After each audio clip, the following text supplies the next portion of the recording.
behind upcoming MOBA Gigantic has announced significant temporary layoffs. This comes after the company let go of 16 staff last December and delayed the game's release to 2016. Motiga is trying to find new investors to stabilise production, but things look grim for the project that initially attracted $20 million in investment.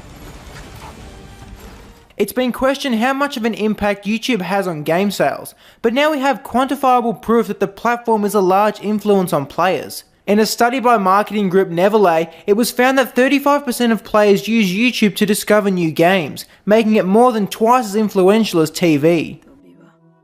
Orion, Legacy of the Kori Odin, the Cameroonian-made RPG that was successfully kickstarted last year, gave us an April 14 release date in its new narrative trailer. The game will be coming to PC only. Lastly, if you haven't heard, Kanye West is making a video game. Announced alongside the debut of his new album The Life of Pablo, only one will explore his mum's journey in the afterlife. This month, Devil Dagger seemingly popped out of nowhere and surprised us. A low-poly strafe-heavy FPS straight out of 1993, it is both incredibly fast and brutal. Factorio is a factory-building sandbox game that just debuted on Steam Early Access and the Humble Store. In development for 4 years, this game is super polished and garnered a strong following already. Harvest Moon March, Stardew Valley is a retro agriculture simulator with a focus on community assimilation. Grip, the spiritual successor to Roll Cage, abruptly cancelled its Kickstarter last year, but it's now back up on its wheels and raring to go in early access. Take whatever action you must to win the presidential election in this satire that is disturbingly too close to the truth. In this quiet house, between bookshelves and rows of paintings, lives an artist. Layers of Fear uses its setting, a haunted house, to make its players think they're in a familiar place. It then twists the trope unexpectedly by having the arrangement of the rooms and house constantly change. A door that once led to the hall may now put you in a broom closet. It's a clever trick, and combined with some well-placed jump scares will give the player some good frights. However, once you get a handle on this, the game fails to deliver anything new, making for a second half bereft of suspense and intrigue. The unstable level design is still a terrific idea, we just wish it got played with more. We should also give a shout out to whoever did the sound design, the game's ambience was phenomenal.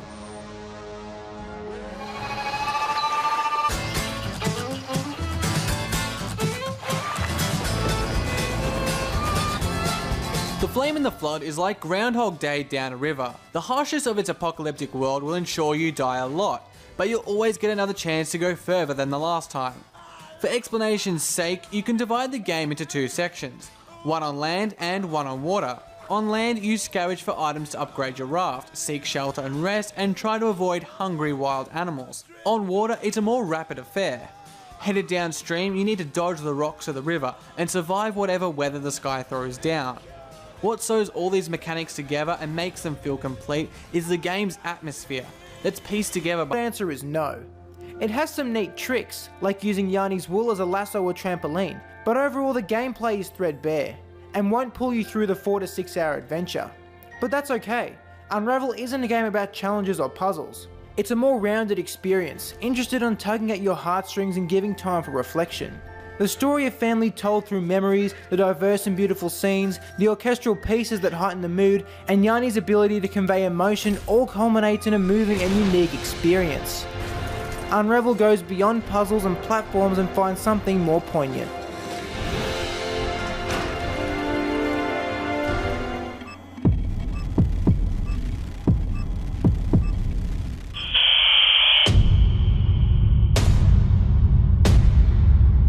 Time moves only when you do. There was a point when we feared this idea that Drive Superhot may be gimmick and little else. However, it only took 2 minutes of the beta to show us how wrong those fears were. Superhot certainly has a never before seen idea, but what's even more remarkable is how it just gifts it to the player. There are a few instructions at the start and when you die repeatedly, but they're minimal. For the most part, Superhot gives itself to you, letting you complete its puzzles with whatever course of action you choose. There are some limits to this, as certain things don't work, but you can win by going left or right, and there's always a chance to recover. You're not boxed into one solution, and it feels organic. The introduction of new toys and mechanics keep things fresh. Also, there's a great minimalist story that makes you question your actions and their consequences. In summation, Superhot gives the player the keys to the lab, and it makes for some fun experimenting.